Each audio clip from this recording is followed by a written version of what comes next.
All right, Shabbat Shalom. Good morning. Elder Boaz here. Wanted to come on here and give a little chat this morning because things have been very busy out here. Working with brethren, working with sisters. It's a challenging thing to come out of her because, see, the dying of yourself really truly takes place when you actually make the moves, when you actually decide to obey what's in the book of Acts, when you actually decide to obey what's in the book of Matthew when it comes to, forsaking mothers and fathers and wives and lands. When it comes to coming out of her, I think about the rich young ruler, and it's definitely a challenge because this world is a very, very, very powerful force on the spirits and the minds of the people that are diametrically opposed to coming out. So, Satan is going to do everything that he can to put the thoughts in the minds of the people to not get them to obey that book, not only in word, but in deed. It's been very busy, and I really do thank the Father for being in a position where I can be a benefit to Yah's people, to live this set apart life, to understand what it means to be in the love of the Father. Because, see, how can you love your Yah that you don't see, but you claim to love your brother, and you can't love your brother whom you see every day? And the Ten Commandments was written to a people that was supposed to be together. When it was talking about your neighbor, it wasn't talking about the pagan heathen neighbor. It was talking about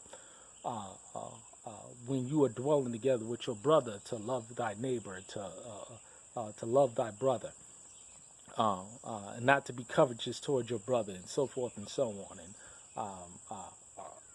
this is what it's talking about. And this is a book that the Bible, something that we should be living in.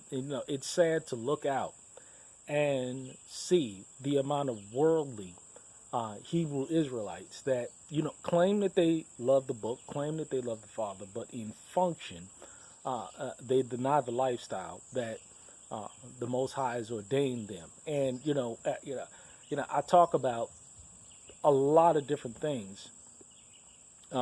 Primarily debt, primarily the need to grow your own food, to be able to put your hand to the plow, to hunt your own food, to be debt free, get and construct homes and build out homes and live this set apart life because I am a doer of those words. And I used to be out in that world. I mean, when the Most High, brought me up out of this mental and spiritual captivity that we've been in, I had a very good life. I mean, so I know what it means to be worldly. And so when I look out amongst the people, I see a lot of worldly activity. I see a lot of worldly behavior that is not found or ordained in the book. And, a lot of people that, they see, the things that are taking place, or the things that I choose to show because, by nature, I'm an introvert. So, I'm very careful of what I display in terms of my personal life. But at the same time, I try and do is open up as best as I can to give the people a living example, because in spite of there are communities, there are homesteads that are coming up. There's just a fraction of the few. I mean, I can tell you in the whole of the Hebrew Israelite community, there's probably less than 25 active homesteads, communities, tribes that people can go to and live in one mind and one spirit. As opposed to the tens of thousands or hundreds of thousands of so-called Hebrew Israelite camps, groups, fellowships, ministries, assemblies that are in. So we're a part of a very tiny segment of the population of the Hebrew Israelite movement that are actually doing the actual word in function and not hearers only. So when I talk about and I look out and I see these worldly Hebrews, and people, they want to come here, whether it being brother and a sister, or be it sisters that want to be covered by me, and you know, uh, I look at their lives. I look at their lives, and I see, for the most part, a worldly thought process, and that's understandable because they're in the world, but we're charged not to be in the world, but not of the world. Shabbat shalom. So the idea is that it's very difficult to get people to transition from that worldly thought process to the thought process of being set apart, to being in one mind and one spirit. And there's a lot of false doctrines out there that, I have to contend with. And see, this is why I say, a lot of people, they say that they want to live this life, but they don't want to give up their worldly ways. They want to be Hebrew Israelites in name, but not in function. And me personally, I'm a man that looks at function first and foremost and primarily. I look at how a person lives their lives, and that tells me what kind of individual that they truly are. Because see, in function, you can't hide who you are, and this is why a lot of people, they're hesitant to come and live in a communal setting with other Hebrew Israelites, because it's going to expose them. It's going to expose how they really are on a daily basis. And I look out on Facebook, I look out on YouTube, and I watch these people, and I'm amazed at because see, you can change your garments. A woman can put on a head wrap, a brother can put on fringes, she can put on a dress. And she can look holy, but in function, they act just like pagans and heathens. They're full of Jezebel spirit. They fill all these spirits, and they're not about to change for anybody. What they want to do is they want to come here, and they want to live this life, but they want to bring their thought process, their philosophies, their perspectives, their viewpoints, and they want to bring them here. And what will happen? This is why communities are so guarded today. And you have to be so careful about who you let in, especially people of this skin color right here, because the curses are real, and we've lived the life of fronting. We live the life of living this pagan heathen lifestyle that we think that this mindset that the people have been indoctrinated with in this country and in this world, they can bring here. And that's just not so, because we are dead set on living a certain way, and the way in which that Bible has commanded us to live. It's amazing, again, how I look at the struggle, and at the amount, the insurmountable amount of debt that people are in to finance their lifestyles. They don't own their trucks. They don't own their cars. They don't own their homes. Everything is leased. Everything is financed.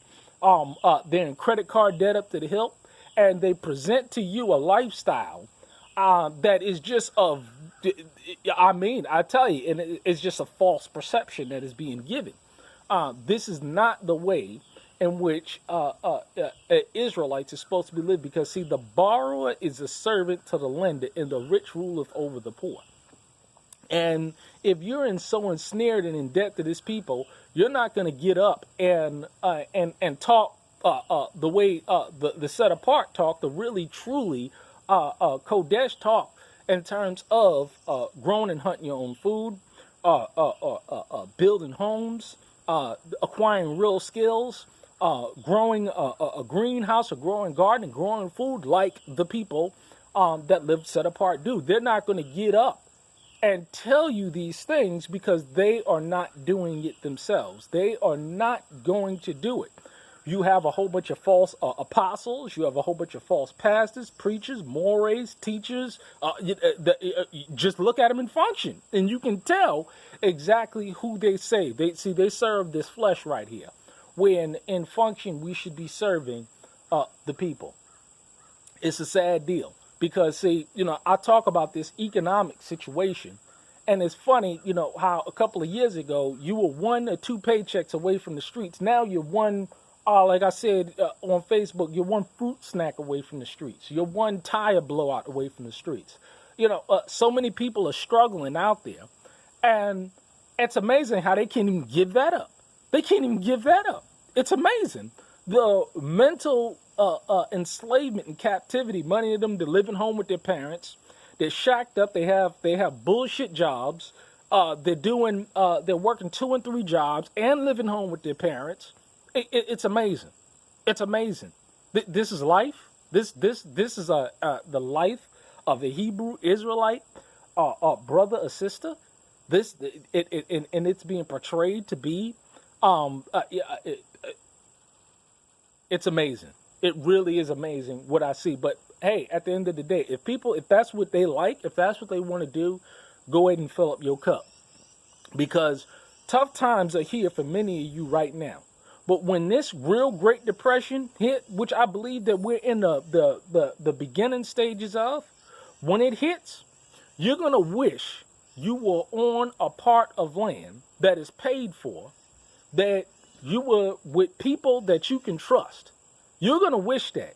Because, see, your natural family, they're not going to be for you. They're not. It's amazing how, you can read Matthew when it says that, they're of your own house.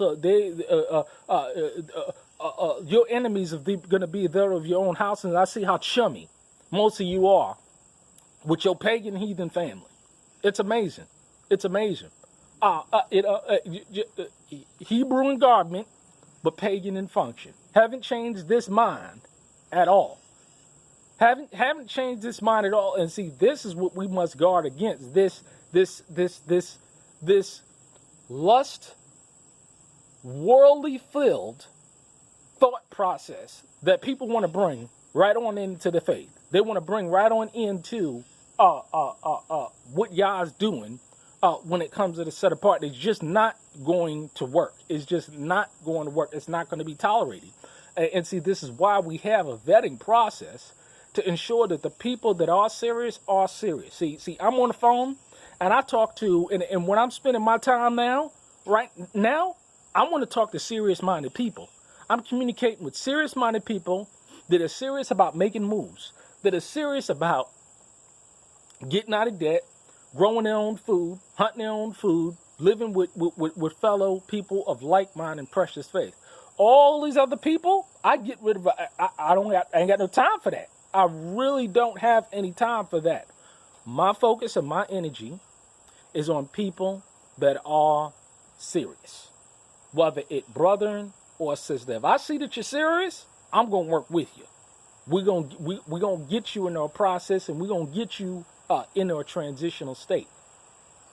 Sound like it's about to rain, but the idea is that it is about to rain. But the idea is, many of you, it's raining out there for you right now. This economy is dogging you out so bad, it's not even funny. And when the storm is coming, like the storm is coming right now, the rain is coming, you ain't gonna have no place to go. You ain't gonna have no place to hide. And because it's so bad out there. It's so bad out there. And what do? There's nothing that you can do, because a lot of people, they have a reprobate mind. They have a thought process to where, again, they want to project a certain thought process or a lifestyle that they're claiming to be Hebrew, but that's just not at all. See, the rain is here, and what you're going to do is you're going to see the sheep. It's amazing how this is going to happen. You're going to see the sheep come in because they have shelter. They have shelter. It's raining now. And you see what they're doing?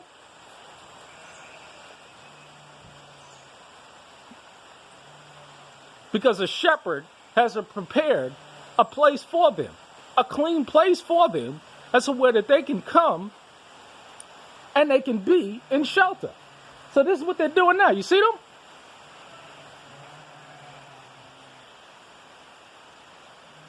Because it's raining. Many of you, you're not going to have a place to go, and it's going to be raining.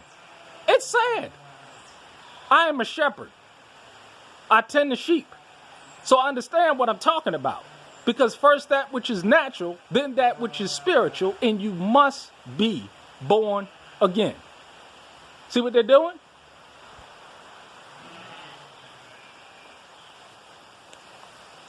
Amazing, isn't it? Amazing, isn't it? They're all coming because it's raining. Do you have a place to go? No, you don't, because you're full of the world, and you're going to get the wrath of the world. As it was in the days of Noah, so shall it be in the second coming of men. Shalom.